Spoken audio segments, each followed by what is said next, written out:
പ്രിയമുള്ളവരെ, നിങ്ങളെല്ലാവരും കഥകൾ ഇഷ്ടപ്പെടുന്ന ആളുകളാണ്. ഇന്ന് ഒരു ക്രൈം ത്രില്ലറാണ്. ഡെത്ത് കറന്റ് എന്ന പേരുള്ള ഒരു വളരെ രസകരമായ ഒരു ക്രൈം ത്രില്ലർ. ഭീതി ഒരു തേരട്ടയെ പോലെ നിങ്ങളിലേക്ക് ഇഴഞ്ഞു കയറുന്ന ഇത്തരം നോവലുകൾ നിങ്ങൾ ഒരിക്കലും ഇതല്ലാതെ ഇതിനു മുമ്പ് കേട്ടിരിക്കില്ല. ചീഞ്ഞളിഞ്ഞ പച്ച മാംസത്തിൽ മണവും അതിൻ്റെ ഒരു മണവും തിളങ്ങുന്ന പൂച്ചക്കണ്ണുകളുമായി ആക്രമിച്ചു കൊല്ലുന്ന ഒരു ബ്ലാക്ക് ഡീമൺ എന്ന മനുഷ്യനെ പോലെ ബുദ്ധിയുള്ള മൃഗത്തിനെ കുറിച്ചും നിങ്ങൾ വായിച്ചിരിക്കില്ല. അതാണ് ഓരോ വരിയും ഭയപ്പെടുത്തുന്ന ഈ അസാധാരണ നോവല്. മറ്റെല്ലാ ജോലികളും കഴിഞ്ഞാൽ മാത്രമേ ഇത് നിങ്ങൾക്ക് കേട്ടിരിക്കാനാവൂ. അപ്പം നോവലിലേക്ക് നമുക്ക് പോകാം. നോവലിൻ്റെ പേര് ഡെത്ത് കറന്റ്. അധ്യായം 1.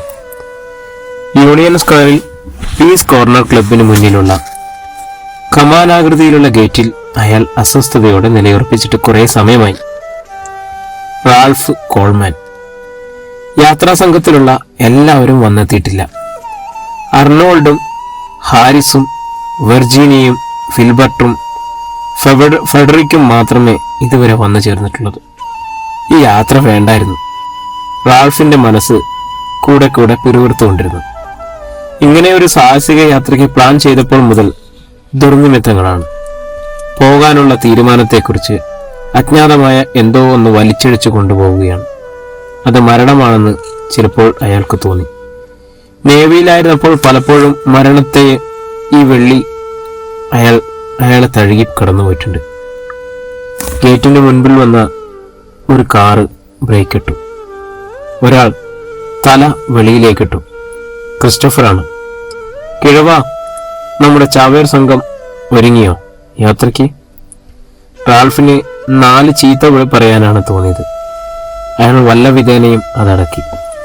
ക്രിസ്റ്റഫറിന്റെ സ്വഭാവം അറിയാം. ഇതുപോലെ പരുക്കനും ക്രൂരനുമായ ഒരു മനുഷ്യനെ റാൾഫ് അയാളുടെ 45 കൊല്ലത്തെ ജീവിതത്തിനിടയിൽ ഒരിക്കലും കണ്ടിട്ടില്ല. കണ്ടാല് ജയിൽ ചാടി വന്ന കുറ്റവാളിയാണെന്ന് തോന്നും. ചതുരമുഖവും ചാരനിറമുള്ള രൂക്ഷമായ കണ്ണുകളും ആരെയും കൂസാത്ത ഒരു പ്രകൃതം. കരുത്തൻ, ദീർഘകായൻ, വെയിലേറ്റിരുണ്ട നിറം, ലോകത്തെ മുഴുവൻ ധിക്കാരവും വിധമുള്ള അലസത, അഹങ്കാരത്തോടെയുള്ള നടത്തം, സംഭാഷണവും. യാത്രാ സംഘത്തിൽ ക്രിസ്റ്റഫറിനെ ഉൾപ്പെടുത്തിയതിൽ പലർക്കും അമർഷമുണ്ടായിരുന്നു. പക്ഷേ പണം വേണം. ക്രിസ്റ്റഫർ കോടീശ്വരനായതുകൊണ്ട് അക്കാര്യം ഭംഗിയെ തീരും. തന്മൂലം യാത്രാ സംഘത്തിലുള്ളവർ മുറുമുറുപ്പ് ഉള്ളിലൊതുക്കി. ക്രിസ്റ്റഫർ കാറിൽ നിന്നിറങ്ങി ക്ലബിലേക്ക് കയറുന്നത് നോക്കി റാൾഫ് നിന്നു. അല്പം കഴിഞ്ഞപ്പോൾ ഷാൻപിയർ എത്തി. അയാൾ ഒരു ഫ്രഞ്ചുകാരനാണ്, ഒരു അതികായൻ. കെട്ടുകൾ കൊണ്ട് ദൃഢമായ ശരീരം, കറുത്ത കണ്ണുകൾ. ഓരോ ചലനത്തിലും ശ്രദ്ധയും സൂക്ഷ്മതയുമുണ്ട്. ഷാൻപിയർ ടാക്സിയിലാണ് വന്നത്. ചാർജ് കൊടുത്തിട്ട് അയാൾ ടാക്സി മടക്കി അയച്ചു. എല്ലാവരും എത്തിയോ റാൾഫ്? തെല്ല് ബഹുമാനത്തോടെ അയാൾ ചോദിച്ചു. ഏതാണ്ട് പകുതിയോളം. ഷാൻപിയർ കടന്നുപോയതിന് തൊട്ടു പിന്നാലെ ക്രാഫോർഡും എത്തി. ക്യാപ്റ്റൻ, ഞാൻ വൈകിപ്പോയോ? സൗമ്യത തൊട്ടു തീണ്ടിയിട്ടില്ലാത്ത ശബ്ദം. അയാൾ ഒരിക്കലും ചിരിക്കുന്നത് റാൾഫ് കണ്ടിട്ടില്ല. പോലീസ് സേനയിലായിരുന്നു ക്രഫോർഡിന് ജോലി. അവിടെ നിന്നും പിരിച്ചുവിടപ്പെട്ടു. ക്രഫോർഡ് വേഗം ക്ലബിന് നേർക്ക് നടന്നുപോയി. ഉറച്ച കാൽവയ്പ്പുകളോടെ അയാൾ നടക്കുന്നത് കാണാൻ ചന്തമുണ്ട്. നല്ല ചിട്ടയുള്ള നടത്തം, ദൃഢത, ചിട്ടയുള്ള ജീവിതം. പൊക്കം കുറഞ്ഞ തടിച്ചിട്ടാണ് ക്രഫോർഡ്. ഒരു സിംഹവേട്ടക്കാരനും ചേർന്ന ശരീരവും മുഖഭാവവും മുഖവൃതിയുമാണ് അയാൾക്ക്. ക്രഫോർഡും ക്രിസ്റ്റഫറും തമ്മിൽ ശത്രുത പീസ് കോർണറിൽ ചിലപ്പോഴെങ്കിലും വലിയ ബഹളം സൃഷ്ടിക്കാറുണ്ട്. ക്രിസ്റ്റഫറിനെയും യാത്രാ സംഘത്തിൽ ഉൾപ്പെടുത്തിയതിൽ തുറന്ന് എതിർപ്പ് പ്രകടിപ്പിച്ചത് ക്രഫോർഡായിരുന്നു. അത് അവർ തമ്മിൽ നേരിട്ടുള്ള വഴക്കോളം എത്തുകയും ചെയ്തിരുന്നു. രാത്രി 10 മണിയോടെ കരോൾ ലൈസ വന്നു. റാൾഫിന് അവളെ കണ്ടതും സന്തോഷമായി. കരോളിനെ കാണുന്ന ആർക്കും സന്തോഷമേ ഉണ്ടാവൂ. പ്രഭാത സൂര്യനെ പോലെ കാന്തി ചിന്നുന്ന മുഖം, നീലരത്നം പോലെയുള്ള കൃഷ്ണമണികൾ, സ്വർണ്ണ നിറമുള്ള മുടി, സ്വയം ഉന്മേഷവും പ്രസരിപ്പും ഉത്സാഹവും ആവേശം കൊണ്ട് നിറഞ്ഞിരിക്കുന്നതോടൊപ്പം അത് തന്നോട് ബന്ധപ്പെട്ടവരിലേക്കും പകരുന്നു അവൾ. മോഡലിംഗ് ആണ് അവളുടെ ജോലിയും ഹോബിയും. കരോളിന് പിന്നാലെ ജൂലിയനും കാതറിനും വന്നു. അവരും യാത്രാസംഘത്തിലുള്ളവരാണ്. കാതറിൻ ചില സിനിമകളിലൊക്കെ അഭിനയിച്ചിട്ടുണ്ട്, ചെറിയ ചെറിയ വേഷങ്ങളിൽ. കാണാൻ നന്നായിരിക്കുന്നു. ആകർഷകമായ മുഖം, ആകർഷകമായ നോട്ടം, വശ്യമായ ചിരിയും ഭാവവും, കാമോദീപകമായ ചലനങ്ങൾ. ഉയരക്കൂടുതലാണ്, ഒരേയൊരു അഭംഗി. ജൂലിയൻ ഉയരം കുറഞ്ഞ കൃഷാഗാത്രിയാണ്, ശാന്തവും സൗമ്യവുമായ പ്രകൃതം. റാൾഫ് കോൾമാൻ കൈവിരലുകൾ മടക്കി കണക്കുകൂട്ടൽ തുടങ്ങി. Christopher Fleming, William Crawford, Arnold Peter, Wilbert, Harris, Jean Pierre, Catherine, Carol ലൈസ്യ, വെർജീനിയ, ജൂലിയൻ, ജോൺ ഫെഡറിക്, ജോസ്ബാരിയും മാർഗറ്റുമാണ് ഇനി എത്തിച്ചേരാനുള്ളത്. അവസാനം ഭാര്യയും വന്നു ചേർന്നു. മാർഗരറ്റ് രാവിലെ പോർട്ടിലെത്താമെന്ന് ഫോൺ ചെയ്തിരുന്നു. ഭാര്യ പറഞ്ഞു. ആകെ 14 പേരാണ് യാത്രയ്ക്ക്. 13 പേർ എത്തിക്കഴിഞ്ഞു. റാൾഫ് ലിഫ്റ്റ് വഴി മുകളിലെത്തി. ഇനിയൊന്ന് ഉറങ്ങണം. 10,000 മൈൽ നീളുന്ന സാഹസിക യാത്ര. ലോകം ചുറ്റാനിറങ്ങിത്തിരിക്കുന്ന 14 സാഹസികർ. ക്യാപ്റ്റൻ എന്ന സ്ഥാനത്ത് നിന്നുകൊണ്ട് 13 താന്തോന്നികളെയും നിയന്ത്രിക്കുക എന്നത് ദുഷ്കരമായിരിക്കും. ഉറങ്ങും മുമ്പ് അയാൾ ഇങ്ങനെ ആശിച്ചു, കഴിയുമെങ്കിൽ നാളെ ഈ യാത്ര ഒഴിഞ്ഞു പോകട്ടെ. അതിരാവിലെ അയാൾ ഉറക്കമുണർന്നു. പീസ് കോർണറിൽ വന്നപ്പോൾ എല്ലാവരും തയ്യാർ. ശൈത്യമേറിയ പ്രഭാതം. ടെലഗ്രാഫ് ഹില്ലറിലും യൂണിയൻ സ്ക്വയറിലും മങ്ങിക്കത്തുന്ന വിളക്കുകൾ. സാൻ ഫ്രാൻസിസ്കോ ഉറങ്ങുകയായിരുന്നു, നേരിയ മൂടൽമഞ്ഞിന്റെ മുഖാവരണം അണിഞ്ഞിട്ട്. എല്ലാവരും കമ്പിളിക്കുപ്പായവും കയ്യുറകളും രോമത്തൊപ്പിയും ധരിച്ചിരുന്നു. അസഹ്യമായ തണുപ്പ്. നഗരപ്രാന്തങ്ങൾ ശരിക്കും മൂടൽമഞ്ഞിൽ തന്നെ. ട്രാമുകൾ അലാറം അടിക്കാൻ തുടങ്ങിയിരിക്കുന്നു. പോർട്ടിലെത്തിയപ്പോഴേക്കും ശരിക്കും വെളിച്ചമായി. 7 മണിയോടെ കാറുകൾ ഒഴുകി വന്നു. ഇനി യാത്ര പറച്ചിലാണ്. യാത്രാ സംഘത്തിലുള്ളവർ അവരവരുടെ ബന്ധുജനങ്ങളെ സമീപിച്ച് യാത്രാമൊഴി ചൊല്ലി. അന്യോന്യം ആലിംഗനം, ചുംബനം, കൈലോസുകൾ കൊണ്ട് കണ്ണു തുടയ്ക്കൽ, നനഞ്ഞ ചിരിയും ആശ്വാസവചനങ്ങളും. പ്രാർത്ഥന. റാൾഫിനും അടുത്തു. ഇതുവരെ മാർഗരറ്റ് എത്തിയിട്ടില്ല. സമയം കഴിഞ്ഞു. എല്ലാവരിലും കണ്ട അസ്വസ്ഥതയും അക്ഷമയും. ക്രഫോർഡ് അരിശത്തോടെ മുരണ്ടു. യാത്രാ സംഘത്തിൽ സ്ത്രീകളെ ഉൾപ്പെടുത്തിയതാണ് ഏറ്റവും വലിയ മടയത്വം. വകയ്ക്കു കൊള്ളാത്ത ജന്തുക്കൾ. കാതറിൻ അയാളെ രൂക്ഷമായി നോക്കി. എന്തോ പറയാൻ വന്നിട്ട് അവൾ വേണ്ടെന്ന് വെച്ചു. അതിനിടയിൽ ഭാര്യ പോയി മാർഗരറ്റിന്റെ ഫോണിൽ വിളിച്ചു. മറുപടി അപ്രതീക്ഷിതമായിരുന്നു. മാർഗരറ്റ് വരുന്നില്ലത്രേ. അവസാന നിമിഷം അവൾ പിന്മാറിയിരിക്കുന്നു. ഭാര്യ തിരിച്ചു വന്ന് റാൾഫിനോട് വിവരം പറഞ്ഞു. റാൾഫിന് ഒരടിയേറ്റതുപോലെയായി. അയാൾ ദുഃഖത്തോടെ പ്രഖ്യാപിച്ചു, മാർഗരറ്റ് പിന്മാറിയിരിക്കുന്നു. നല്ലത്, ക്രിസ്റ്റഫർ പറഞ്ഞു. നമുക്കുടനെ പുറപ്പെടാം. നമ്മൾ 13 പേരോ? റാൾഫ് തൊല്ലുഭീതിയോട് ചോദിച്ചു. 13 ഭാഗ്യം കെട്ട നമ്പറാണ്. ക്രഫോൾഡിന് അത് ഇഷ്ടമായില്ല. എന്നുവെച്ച് യാത്ര വേണ്ടെന്ന് വെക്കണോ? അത് സാധ്യമല്ല. നമ്മൾ ഉടനെ പുറപ്പെടുകയാണ്. യാത്ര മുടക്കാൻ കാരണം കിട്ടിയതുപോലെ റാൾഫ് വാദിക്കാൻ തുടങ്ങി. 13 യാത്രക്കാരുമായി ഞാൻ കടലിലേക്കില്ല, അയാൾ തറപ്പിച്ചു പറഞ്ഞു. തുടർന്ന് വാദപ്രതിവാദമായി. റാൾഫ് ഒടുവിൽ ഭൂരിപക്ഷത്തിന് വഴങ്ങി. 13 പേരും ലോഞ്ചിൽ കയറി. ഉൾക്കടൽ ശാന്തമായിരുന്നു. ചെറിയ തിരകളെ മുറിച്ചുകൾ തള്ളിക്കൊണ്ട് ലോഞ്ച് പസഫിക് മഹാസമുദ്രത്തിന്റെ അപാരതകളിലേക്ക് നീങ്ങി. അധ്യായം 2. കടൽ ശാന്തമായിരുന്നു. കാറ്റോ വലിയ തിരകളോ ഇല്ല. കുട്ടിത്തിരകളെ മുറിച്ച് അവയുടെ തഴുകലേറ്റ് ഹണ്ടർ യാത്ര തുടർന്നുകൊണ്ടു. കടലിന്റെ ശാന്തതയും ആകാശത്തിന്റെ സ്വച്ഛതയും യാത്രികരിൽ ശുതാപ്തി വിശേഷം നിറച്ചു. 13 ഭാഗ്യക്കെട്ടിനെ കുറിച്ചും അത് വരുത്തിവെച്ച ദുരന്തങ്ങളെക്കുറിച്ചും റാൾഫ് കൂടെ കൂടെ പറഞ്ഞുകൊണ്ടിരുന്നു. അവസാനം ക്രഫോർഡ് കർശനമായ ഒരു താക്കീത് നൽകി. ഇനി 13 കുറിച്ച് ഹണ്ടറിനുള്ളിൽ ആരും മോശമായി സംസാരിച്ചു വിടുക. അഥവാ സംസാരിച്ചു പോയാൽ ക്രിസ്റ്റഫർ എഴുന്നേറ്റു. പിന്നീട് ആർക്കും അതിനെക്കുറിച്ച് സംസാരിക്കേണ്ടി വരില്ല. ദയവായി അതൊന്ന് വ്യക്തമാക്കി തരിക. നിന്ദാഹാസത്തോടെ ക്രിസ്റ്റഫർ പറഞ്ഞു.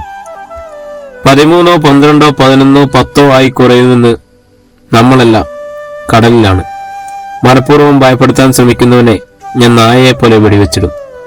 കുഴപ്പമുണ്ടായ എന്നൊക്കെ തോന്നിയപ്പോൾ ഷാൻപിയർ എഴുന്നേറ്റ് വന്നെന്ന് പറഞ്ഞു. നിങ്ങൾ തമ്മിലുള്ള വ്യക്തിവൈരാഗ്യം തീർക്കുന്നത് ഹണ്ടറിനുള്ളിൽ വെച്ചായിരിക്കരുത്, ഈ യാത്രക്കിടയിലായിരിക്കരുത്. ഒരു ഫ്രഞ്ചുകാരന്റെ ഉത്തരവുകളൊന്നും ഇവിടെ വേണ്ട. ക്രിസ്റ്റഫറിന്റെ താക്കീത് അപ്പോഴേക്കും കരോളിനും ഹാരിസും വിൽബർട്ടും ഇടപെട്ടു. യാത്ര തുടങ്ങുന്നത് മുതൽ അവസാനിക്കുന്നവരെ അന്യോന്യം സംഘർഷത്തിന് വഴിവെക്കുകയില്ലെന്ന് ക്രഫോർഡും ക്രിസ്റ്റഫറും നേരത്തെ സമ്മതിച്ചിട്ടുള്ളതാണ്. ആ ഉടമ്പടിക്ക് ശേഷമാണ് നിങ്ങളെ യാത്രാ സംഘത്തിൽ ഉൾപ്പെടുത്തിയത്. കണക്കു തീർക്കുന്നതൊക്കെ അമേരിക്കയിൽ മടങ്ങിച്ചെന്നിട്ട് അത് മറ്റെല്ലാവരും ശരിവെച്ചു. ക്രഫോർഡ് പെട്ടെന്ന് തിരിഞ്ഞ് റാൾഫിനടുത്തേക്ക് നടന്നു. ക്യാബിനുള്ളിൽ ക്രിസ്റ്റഫറിന്റെ പരുക്കൻ പാട്ട് കേൾക്കാമായിരുന്നു. റാൾഫ് ഒതുക്കലേക്ക് ചെന്നു. ക്രിസ്റ്റഫർ തനിച്ചിരുന്ന് മദ്യപിക്കുകയാണ്.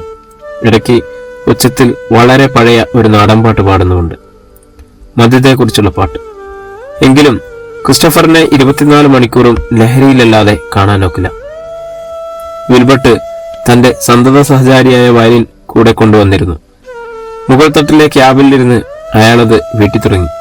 പെൺകുട്ടികൾ എല്ലാം അയാളുടെ ചുറ്റും കൂടി. ജൂലിയൻ വിൽബർട്ടിനൊപ്പം ചേർന്ന് ഒരു പാട്ടുപാടി. കാതറിൻ ഒരു ചിരിപ്പാട്ടിനെ കുറിച്ച് പറഞ്ഞു. അവളത് പാടുകയും അതിനിടയിൽ കൂട്ടുകാരികളോടൊപ്പം ചിരിക്കുകയും ചെയ്തു. അർണോൾഡ് താഴെയിരുന്നു. സന്ധ്യയുടെ ചിത്രം രചിക്കുകയാണ്. അയാളുടെ മുന്നിൽ അതിമനോഹരമായ ദൃശ്യമാണുണ്ടായിരുന്നത്. തിരകൾ പൊങ്ങുമ്പോൾ മറയുകയും താഴുകയും പ്രത്യക്ഷപ്പെടുകയും ചെയ്യുന്ന അസ്തമയ സൂര്യൻ. ചുവന്ന ചക്രവാളത്തിൽ കടലിലേക്ക് ഒലിച്ചിറങ്ങിയ ചുവപ്പ്. കടലിന്റെ അതിരുകളിൽ വിളറിയ മഞ്ഞ വെളിച്ചം. ഒറ്റപ്പെട്ട ഇരുണ്ട മേഘങ്ങൾ. എമ്പാടും ചുവപ്പിന്റെ പ്രകാശധാരണി. ക്രിസ്റ്റഫറിനോടൊപ്പം ഹാരിസ് ഷാൻപിയറെ കൂടി ക്ഷണിച്ച് അയാൾ നന്ദിപൂർവ്വം ക്ഷണം നിരസിച്ചിട്ട് ഭാര്യയോടും ജോൺ ഫെഡറിക്കിനോടുമൊപ്പം ചേർന്നു. അടുത്ത ദിവസം അവർ ഹോണോലുലുവിൽ എത്തി. ഹവായ് ദ്വീപുകളിൽ ഏതാനും ദിവസത്തെ ചുറ്റിക്കറങ്ങലുണ്ട്. അതിനുള്ള ഏർപ്പാടുകൾ മുൻകൂട്ടി ചെയ്തിരുന്നു. സംഘം ഒരാഴ്ചയോളം ഹവായ് ദ്വീപുകളിൽ തങ്ങി. ഹോണോലുലുവിൽ വെച്ച് ക്രഫോർഡ് പറഞ്ഞു, ഭയമുള്ളവർക്ക് ഇവിടെ വെച്ച് പിരിയാം. ഞങ്ങളുടെ ക്യാപ്റ്റനോട് കൂടിയാണ് ഞാനിത് പറയുന്നത്. സാൻ ഫ്രാൻസിസ്കോയിലേക്ക് ഇവിടെ നിന്നും മടക്കയാത്ര എളുപ്പമാണ്. ആർക്കും പിന്മാറാൻ മനസ്സുണ്ടായിരുന്നില്ല. ഹവായ് ദ്വീപ് സന്ദർശനം കഴിഞ്ഞ് എല്ലാവരിലും സന്തോഷവും ഉണർവും സൃഷ്ടിച്ചിരുന്നു. ആഹ്ലാദകരമായ ദിവസങ്ങളായിരുന്നു. എല്ലാം നന്ന്, സകലത്തും നന്ന്. അങ്ങനെ ഒരു തോന്നലാണ് എല്ലാവർക്കും. മാത്രമല്ല, ഇടയ്ക്കിടയ്ക്ക് പിരിയുന്നതും വലിയ നഷ്ടത്തിനിടയാക്കും. വൻതുക മുടക്കിയാണ് ഈ യാത്ര പ്ലാൻ ചെയ്തത്, അതിൽ അംഗങ്ങളായി ചേർന്നതും. ഹവായ് ദ്വീപുകൾ സന്ദർശിച്ചു കഴിഞ്ഞതോടെ എല്ലാവരുടെയും സാഹസികതയുടെ വ്യഗ്രത ഉത്സാഹവും ആവേശിച്ചു. ഇനി എങ്ങോട്ട് വേണമെങ്കിലും പോകാം, എന്തിനേയും നേരിടാം. ഹൊണോലുലുവിൽ നിന്നും യാത്രയുടെ ആദ്യഘട്ടം സുഖകരമായിരുന്നു. പസഫിക് ആരോടും ക്രോധമില്ലാത്ത അവസ്ഥ. ആകാശത്തിന്റെ പടുകൂറ്റം വിശലുകൾ ചലനമറ്റ അവസ്ഥ. സകലതും ശാന്തം. ചൂട് കഠിനമായിരുന്നു മാത്രം. എന്നാലും ലോഞ്ചിനുള്ളിൽ അത് അനുഭവപ്പെടുന്നില്ല. എയർ കണ്ടീഷൻ ചെയ്ത മുറികൾ, രാജധാനികളെ അതിശയിപ്പിക്കുന്ന ദാടിയും മോടിയും, എല്ലാം ആധുനിക സൗകര്യങ്ങളും, കടലിന് മീതെ ഒഴുകിക്കൊണ്ടിരിക്കുന്ന ചെറിയൊരു ബംഗ്ലാവ്. യാത്രയുടെ 2ാം ഭാഗം മുതൽ കാലാവസ്ഥ കുറേശ്ശെ മാറ്റം കണ്ടു തുടങ്ങിയിരിക്കുന്നു. കടലിനെ അടിച്ചുകൂട്ടി ഒരു മൂലയ്ക്ക് ഒതുക്കാനെന്ന പോലെ കാറ്റ് അലറി വീശി തുടങ്ങി. ലോഞ്ചിന് തൊട്ടുമീതെ എന്ന വണ്ണം ഇരുണ്ട മേഘക്കൂട്ടങ്ങൾ ഇടതടവില്ലാതെ പാഞ്ഞുപോയിക്കൊണ്ടിരിക്കുകയാണ്. നാശം വരികയാണ്, ഞാൻ പ്രതീക്ഷിച്ചതുപോലെ. റാൾഫ് കോൾമാൻ പേടിയോടെ തന്നെത്താൻ പിറുപിറുത്തു. യാത്രക്കാരിൽ പലരും ഇതിനു മുമ്പ് കടൽ യാത്ര ചെയ്തിട്ടുള്ളവരാണ്. അതുകൊണ്ട് പ്രതികൂലമായ കാലാവസ്ഥ ആരെയും കാര്യമായി ഭയപ്പെടുത്തുന്നില്ല. കാറ്റ് ശക്തമായിരുന്നു. പടുകൂറ്റൻ തിരമാലകൾ ലോഞ്ചിനെ ഉയർത്തിയും താഴ്ത്തിയും കടന്നുപോയിക്കൊണ്ടിരിക്കുന്നു. ഇരുണ്ട മേഘങ്ങൾ ആകാശം നിറഞ്ഞു നിന്നു. രാത്രിയായതോടെ പ്രകൃതി കലിതുള്ളി തുടങ്ങി. കൊടുങ്കാറ്റ് ആഞ്ഞടിച്ചുകൊണ്ടിരിക്കുന്നു. ഇരുണ്ടു ചലിക്കുന്ന മലകൾ പോലെ പാഞ്ഞു വന്ന തിരമാലകൾ ലോഞ്ചിനെ അങ്ങോട്ടും ഇങ്ങോട്ടും എറിഞ്ഞു കളിച്ചു. ലോഞ്ചിനുള്ളിൽ പതുക്കെ വീതി വ്യാപിച്ചു തുടങ്ങി. ക്രിസ്റ്റഫർ മാത്രം കൂസലില്ലാതെ മദ്യം കഴിക്കുകയും പഴയ നാടൻപാട്ട് ഉച്ചത്തിൽ പാടുകയും ചെയ്തുകൊണ്ടിരിക്കുന്നു. അധ്യായം 3. കാറ്റും തിരകളും നേരെ മുന്നിൽ നിന്നുമാണ് അഞ്ഞടിക്കുന്നത്. കൂരിരുട്ട്, കാറ്റിന്റെയും കടലിന്റെയും അലർച്ച മാത്രമേ കേൾക്കാനുള്ളൂ. ലോഞ്ചിനുള്ളവർക്ക് പരസ്പരം കേൾക്കണമെങ്കിൽ അത്യുച്ചത്തിൽ സംസാരിക്കേണ്ടി വന്നിരിക്കുന്നു. ഷാൻപിയർ തല വെളിയിലേക്കിട്ടു. ശരിക്കും ശ്വാസം വിടാൻ വയ്യ. കാറ്റിന് 150 മൈൽ വേഗതയുണ്ടാവുമെന്നാണ് അയാൾ കണക്കുകൂട്ടിയത്. കാറ്റിനെ കാണാമെന്ന് തോന്നുന്നു. ഇരുട്ടിന്റെ നിറമുള്ള കാറ്റ്, ഇരുട്ടിന്റെ നിറമുള്ള തിരമാലകൾ, അവ രണ്ടും അനേകായിരം മലകളെ പോലെ നിന്ന് കൈകോർത്ത് ഇവരെ തകർത്തു കളയാം എന്നൊരു ലക്ഷ്യമായി വരുന്നത് പോലെ. തിരകൾ ഒന്നിനു പിറകെ ഒന്നായിട്ടല്ല, 40-50 അടിയോളം ഉയരമുള്ള ഒരു മല അലറിപ്പാഞ്ഞു വരുന്നു. അത് ലോഞ്ചിനെ പൊക്കിയെടുത്ത് അതിന്റെ ഉച്ചിയിൽ വയ്ക്കുന്നു. ലോഞ്ച് ചിലപ്പോൾ കുത്തനെയോ വശം ചെരിഞ്ഞോ ആണ് ഈ കടൽമല കയറുക. ലോഞ്ചിന് ഉച്ചിയിൽ വന്നു കൊണ്ടുവന്ന തിരമാല ഏതാനും അടി നീങ്ങും. തിരക്കപ്പുറത്ത് അഗാധമായ കുഴി. അവിടെ നിശബ്ദതയാണെന്ന് തോന്നും. പിന്നെ ഏതാണ്ട് 50 വാര ദൂരം വരെ പായ വിരിച്ചതുപോലെയാണ് കടൽ. 50 വാര അപ്പുറത്ത് മറ്റൊരു കടൽമല ഇളകി മറിച്ചു വരുന്നുണ്ട്. ആദ്യത്തെ തിര അതിന്റെ ഉച്ചിയിൽ നിന്നും ലോഞ്ചിനെ അവിശ്വസനീയമായ അഗാധത്തിലേക്ക് എറിയുന്നു. കടലിൽ വല്ലാത്ത താഴാതെ വല്ലവിധേനയും ലോഞ്ച് ബാലൻസ് നിയന്ത്രണാതീതമായി കഴിയുമ്പോഴേക്കും 50 വാര പരന്നു വിരിഞ്ഞ കടൽപ്പായ തുറത്തു മാറ്റിക്കൊണ്ട് അടുത്ത കടൽമല പാഞ്ഞു വന്നു കഴിഞ്ഞു. അതും ലോഞ്ചിനെ അതിന്റെ ഉച്ചിയിലേക്ക് വലിച്ചു കെട്ടിയെറിയുന്നു, വീണ്ടും താഴത്തേക്ക്. കാറ്റും കടലും തിരയും ചേർന്ന് മാരണകരമായ ഈ അഭ്യാസം ലോഞ്ചിനു മേൽ ആവർത്തിച്ചുകൊണ്ടിരിക്കുന്നു. റാൾഫ് നല്ലൊരു നാവികനാണ്. കൂട്ടിന് കടലിനെ കുറിച്ചറിയാവുന്ന ക്രഫോർഡും ഷാൻപിയറും. എന്നിട്ടും റാൾഫ് പരീക്ഷണനായി കാണപ്പെട്ടു. അയാൾ പലപ്പോഴും വേച്ചു വീഴാൻ പോയി. അയാളെ വിശ്രമത്തിനയച്ചിട്ട് ക്രഫോർഡ് ലോഞ്ചിന്റെ നിയന്ത്രണം ഏറ്റെടുത്തു.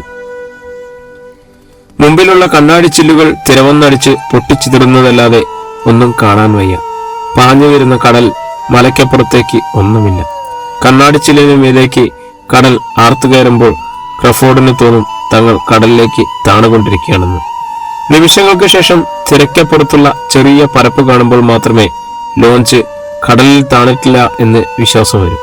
ക്യാപ്റ്റൻ, നമുക്ക് നേരെ പടിഞ്ഞാറോട്ട് വെച്ച് പിടിക്കുന്നതാണ് നല്ലതെന്ന് തോന്നുന്നു, ക്രഫോർഡ് പറഞ്ഞു. ഞാനും അത് ചിന്തിച്ചതാണ്. കടലിനെയും കാറ്റിനെയും നേരിട്ട് എതിർക്കുന്നത് പകരം അവയ്ക്ക് കടന്നുപോകാൻ ഒരു ചായ്വ് കൊടുക്കുന്നത് മറ്റൊരു സുരക്ഷിതമായിരിക്കും. എന്നാൽ ദിശ മാറ്റട്ടെ. ഒന്നുകൂടി ആലോചിച്ചിട്ട് മതി. ഹോണോലുലുവിൽ നിന്നും തെക്ക് പടിഞ്ഞാറായി 2090 മൈലോളം സഞ്ചരിച്ചു കഴിഞ്ഞിരിക്കുന്നു. അതായത് നമ്മൾ സോളമൻ ദ്വീപുകൾക്ക് സമീപമെങ്കിലും എത്തിക്കഴിഞ്ഞിരിക്കുന്നു എന്നർത്ഥം. അതുകൊണ്ടെന്താണ് കുഴപ്പം? ഷാൻപിയർ ചോദിച്ചു. ഇനി നമ്മൾ നേരെ പടിഞ്ഞാറോട്ട് തിരികെ എന്ന് വെച്ചാൽ ചെന്നുപെടുന്നത് ന്യൂഗിനിയോ മറ്റോ ആയിരിക്കും. നമുക്ക് പോകേണ്ടത് സിഡ്നിയിലേക്കാണ്. ഷാംപിയറിന് ദേഷ്യം പിടിച്ചു. എവിടെ ചെന്നുപെടുന്നു എന്നുള്ളതാണോ ഇപ്പോൾ പ്രശ്നം? അതോ കടലിൽ മുങ്ങിച്ചാകാതിരിക്കാനുള്ള വഴി നോക്കണം? നെഞ്ചു തടവി വിശ്രമത്തിലിരുന്ന റാൾഫ് ക്രൂദ്ധനായി ചാടി എഴുന്നേറ്റു. ഞാനാണ് ക്യാപ്റ്റൻ, നിങ്ങളല്ല. ഷാൻപിയർ, അറിയാമോ, 20 കൊല്ലം അമേരിക്കൻ നേവിയൻ കപ്പലോട്ടിയനാണ് ഞാൻ. എന്നെ നിങ്ങൾ ജോലി പഠിപ്പിക്കണ്ട. ക്രഫോർഡ് തിരിഞ്ഞു നോക്കി. കുഴപ്പമില്ലെന്ന് കണ്ട് അയാൾ ലേഞ്ച് നിയന്ത്രിക്കുന്നതിൽ തന്നെ ശ്രദ്ധ വെച്ചു. യാത്രികളെല്ലാം സംഭീതരായിരുന്നു. അയാൾ മനസ്സിലാക്കി. ചോദ്യം നിറഞ്ഞ 2 കണ്ണുകൾ. എല്ലാം കണ്ണുകളിലും മരണഭീതിയാണ്. പ്ലാറ്റ്ഫോമിൽ 2 അടിയോളം കടൽ ജലം കെട്ടിക്കിടക്കുന്നുണ്ട്. ലോഞ്ചിന്റെ വാതിലുകളിലെയും ജനലുകളെയും പഴുതുകളിലൂടെ കടൽ ജലം അടിച്ചു തള്ളിക്കയറുന്നു. എങ്ങനെയുണ്ട് ഷാൻപിയർ? കരോൾ ലൈസ ഭീതിയോടെ ചോദിച്ചു. അയാൾ അവളുടെ തോളിൽ പൊതുവായിട്ടൊന്ന് തട്ടിയിട്ട് വെള്ളത്തിൽ ചവിട്ടി പ്ലാറ്റ്ഫോമിലൂടെ മുന്നോട്ട് പോയി. എല്ലാവരും ഉറച്ച ഇരിപ്പിടങ്ങളിൽ അള്ളിപ്പിടിച്ചിരിക്കുകയാണ്. ക്രിസ്റ്റഫർ ഒരു മൂലയിലേക്ക് മാറി കുപ്പിയിൽ നിന്ന് നേരിട്ട് മദ്യം വായിലേക്ക് ഒഴിച്ചു കുടിച്ച് രസിക്കുന്നു. കടലിന്റെ സംഹാരതാണ്ഡവം അയാളെ ഒട്ടും തന്നെ ശല്യപ്പെടുത്തിയില്ലെന്ന് തോന്നുന്നു. ഒരു തവണ വലിയൊരു തിരമാല ലോഞ്ചിനെ പൊക്കിയെടുത്തെറിഞ്ഞപ്പോൾ അയാൾ ഇരിപ്പിടത്തിൽ നിന്നും പ്ലാറ്റ്ഫോമിലേക്ക് തെറിച്ചു വീണു. കയ്യിലിരുന്ന മദ്യക്കുപ്പി പ്ലാറ്റ്ഫോമിലൂടെ ഉരുണ്ടു നീങ്ങി. അയാൾ എഴുന്നേറ്റിട്ട് വിളിച്ചു പോകുന്നു. ഒന്നാന്തരം കുളിജോർ. വീണ്ടും അയാൾ തന്റെ ഇരിപ്പിടത്തിൽ അമർന്നു. ലോഞ്ചിന്റെ സാവധാന സാഗ്രവികൾ മുഴുപലതും പ്ലാറ്റ്ഫോമിലൂടെ അങ്ങോട്ടും ഇങ്ങോട്ടും നിരങ്ങിക്കൊണ്ടിരിക്കുന്നു. ഷാൻപിയർ ക്യാബിന്റെ വാതിക്കലെത്തി. ക്രഫോർഡ് ഭൂപടം മേശപ്പുറത്ത് നിർത്തിവെച്ച് അതിന്മേൽ കുനിഞ്ഞു നിൽക്കുന്നു. വിരലുകൾ ഭൂപടത്തിലൂടെ പതുക്കെ എഴിയുന്നു. ഇടയ്ക്ക് തല ഉയർത്തി അയാൾ റാൾഫിനോട് പറഞ്ഞു, നമ്മൾ ഡെത്ത് കറന്റിലാണെന്ന് എനിക്ക് തോന്നുന്നു. റാൾഫിന്റെ മുഖം വിളറി. അത് ശരിയല്ല, അയാൾ തർക്കിച്ചു. ഡെത്ത് കറന്റ് തന്നെ. നമ്മൾ സോളമൻ ദ്വീപുകൾക്കടുത്തുള്ള കിഴക്കു ദിക്കിലേക്കാണ്. ഡെത്ത് കറന്റിലാണുള്ളതെന്ന് തർക്കം വേണ്ട. അവിടെയല്ലാതെ ഷാൻപിയർ തിരുത്താൻ തിടുക്കപ്പെട്ടു. സോളമനും വടക്കുകിഴക്കൻ ആസ്ട്രേലിയയ്ക്കും ഇടയ്ക്കാണ് ഈ ഡെത്ത് കറന്റ്. ക്രഫോർഡ് വാഗ്വാദത്തിന് മുതിർന്നില്ല. വാതിക്കൽ നിന്ന് സംഭാഷണം കേൾക്കുന്ന ഫെഡറിക്ക് മറ്റുള്ളവരുടെ സമീപത്തേക്ക് ചെന്ന് ഉറക്കെ പ്രഖ്യാപിച്ചിരിക്കുന്നു. നമ്മൾ ഡെത്ത് കറന്റിൽ പെട്ടിരിക്കുന്നു. അതിനെക്കുറിച്ചറിയാവുന്നവരുടെ മുഖത്ത് മരണത്തിന്റെ വിളർച്ച ബാധിച്ചു. ഡെത്ത് കറന്റ് ആയിരക്കണക്കിന് മൈൽ ചുറ്റളവിൽ വ്യാപിച്ചു കിടക്കുന്ന സമുദ്ര വിഭാഗമാണ്. ഡെത്ത് കറന്റിൽ കടന്നിട്ടുള്ള ഒരൊറ്റ കപ്പൽ പോലും രക്ഷപ്പെട്ടിട്ടില്ല. അതിന് മീതെ കൂടി പറന്ന വിമാനങ്ങളെ കുറിച്ച് പോലും പിന്നീടൊന്നും കേട്ടിട്ട് പോലുമില്ല. ഡെത്ത് കറന്റിൽ കടക്കുന്ന കപ്പലുകളെയും വിമാനങ്ങളെയും കടൽ വിഴുങ്ങിയെടുക്കുന്ന കഥകൾ പസഫിക്കിലൂടെ കടന്നുപോയ നാവികർക്കൊക്കെ പറയാനുണ്ട്. 1955 ഗ്രാൻഡ് മാസ്റ്റർ എന്ന ചരക്ക് കപ്പൽ ഈ സമുദ്രത്തിൽ വെച്ച് കാണാതായതാണ് ഏറ്റവും ഒടുവിലത്തെ സംഭവം. ഡെത്ത് കറന്റിനെ കുറിച്ച് ശാസ്ത്രീയമായ അന്വേഷണങ്ങൾ ധാരാളം ഉണ്ടായിട്ടുണ്ടെങ്കിലും അങ്ങനെ ഒരു സമുദ്ര വിഭാഗം കണ്ടെത്താൻ അന്വേഷണ സംഘങ്ങൾക്ക് സാധിച്ചിട്ടില്ല.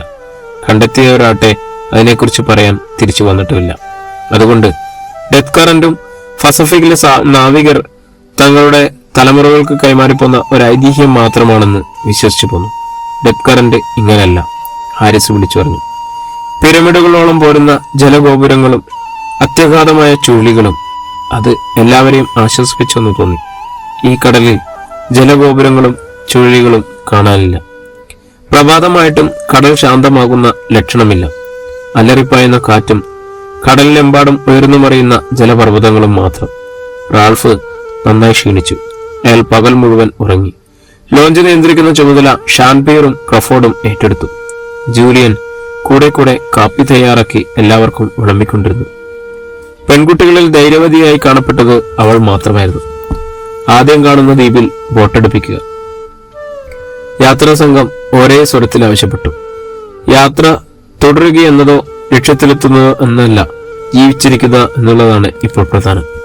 പകൽ മുഴുവൻ യാത്ര ചെയ്തിട്ടും രക്ഷയുടെ അടയാളം ഒരിടത്തും കാണപ്പെട്ടില്ല. ഒരു കപ്പലോ ദ്വീപോ കണ്ടിരുന്നെങ്കിലെന്ന് റാൾഫ് പോലും ആശിച്ചുപോയി. എങ്ങും കടൽ മാത്രം. കണ്ണെത്താത്തിടത്തോളം ജലപർവ്വതങ്ങൾ ആർത്തിരമ്പുന്ന കടൽ പരപ്പ്.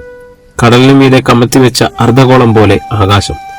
വൈകുന്നേരം ക്യാപ്റ്റൻ റാൾഫും കോൾമാനും ഷാൻപിയറും തമ്മിൽ വലിയ വാക്കേറ്റമുണ്ടായി. 13 പേരുമായി കടലിലേക്ക് യാത്ര തിരിക്കരുതെന്ന് താൻ കർശനമായി പറഞ്ഞിരുന്നില്ലേ എന്ന് റാൾഫ് ചോദിച്ചതാണ് കുഴപ്പത്തിന് കാരണമായത്.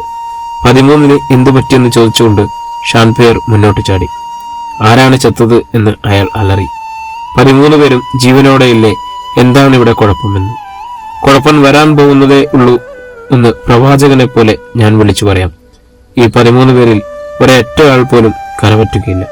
വയറ്റിൽ ഉപ്പുവെള്ളം നിറയ്ക്കാൻ തയ്യാറായിക്കോളിൻ. കോപാധിക്യം കൊണ്ട് അയാളുടെ തൊണ്ട വെക്കി. സ്വരം പുറത്തു വരാതായി. ക്രഫോർഡ് അയാളെ വലിച്ചു വെച്ചുകൊണ്ട് ക്യാബിനുള്ളിലേക്ക് പോയി. നിങ്ങളിങ്ങനെ പറയരുതായിരുന്നു, ക്രഫോർഡ് അയാളോട് പറഞ്ഞു. നിങ്ങളാണ് ക്യാപ്റ്റൻ. നിങ്ങൾ എന്ത് അപകടത്തിലായാലും മരിക്കാൻ പോവുകയാണെങ്കിലും മറ്റുള്ളവരെ ധൈര്യപ്പെടുത്തുകയാണ് നിങ്ങളുടെ കടമ, അല്ലാതെ അവരെ ഭയപ്പെടുത്തുകയല്ല. നിങ്ങളിലാണ് ഞങ്ങൾ 12 പേരുടെയും പ്രതീക്ഷ. ആ നിങ്ങൾ നമ്മളെല്ലാം ചാകാൻ പോവുകയാണെന്ന് ഭീഷണിപ്പെടുത്തിയാലോ? റാൾഫ് തണുത്തു. എന്റെ ഞരമ്പുകളെല്ലാം തകർന്നു കഴിഞ്ഞു. പഴയ ബലമല്ല കുട്ടി. ഉപ്പുവെള്ളം കുടിച്ചു മരിക്കാൻ എനിക്കിഷ്ടമല്ല. എനിക്കും ജീവിക്കണം. രാത്രിയിൽ കൊടുങ്കാറ്റ് പൂർവാധികം ശക്തിയോടെ വീശി തുടങ്ങി. മുന്നറിയിപ്പെന്ന പോലെ ഭയാനകമായ മുഴക്കത്തോടെ ആദ്യത്തെ അല വെട്ടിക്കടന്നുപോയി. ചക്രവാളത്തിന്റെ ചുവട്ടിൽ നിന്നും മലയോളം പോന്ന തിരകൾ പാഞ്ഞു വന്നു. ആദ്യത്തെ അടി തടയാൻ ഹണ്ടറിഞ്ഞു കഴിഞ്ഞില്ല. അതിഭയാനകമായ ഒരലമ്പലായിരുന്നു അത്. തൊട്ടുപിന്നിൽ 1000 കൈകളുള്ള രാക്ഷസൻ. സർവശക്തിയുമെടുത്ത് പ്രഹരം. കണ്ണാടി ജലാലകളെ തകർന്ന് കടൽ വെള്ളം ലോഞ്ചിനുള്ളിലേക്ക് അടിച്ചു കയറി. കാറ്റിൽ നിലവിളികൾ ഒലിച്ചുപോയി. എഞ്ചിന്റെ പ്രവർത്തനം നിലച്ചു. ലൈറ്റുകളെല്ലാം അണഞ്ഞു. 100 വാരയോളം പുറകിലേക്ക് തിര ലോഞ്ചിനെയും വലിച്ചു കൊണ്ടുപോയി. അപ്പോഴേക്കും അതാ അടുത്ത പ്രഹരം എത്തിക്കഴിഞ്ഞിരിക്കുന്നു. പ്രിയമുള്ളവരെ, ഈ അധ്യായം ഇവിടെ തുടരുകയാണ്. ഈ ക്രൈം നോവലിന്റെ, ഈ ത്രില്ലറിന്റെ അടുത്ത ഭാഗം കേൾക്കുന്നതിനായി നമ്മുടെ ചാനൽ ഒന്ന് സബ്സ്ക്രൈബ് ചെയ്യുക, ബെല്ലൈക്കൺ അമർത്തുക. കൂടെ കൂടെ. അപ്പം നാളെ വീണ്ടും കാണുമ്പോഴേക്കും എല്ലാവർക്കും നന്ദി, നമസ്കാരം.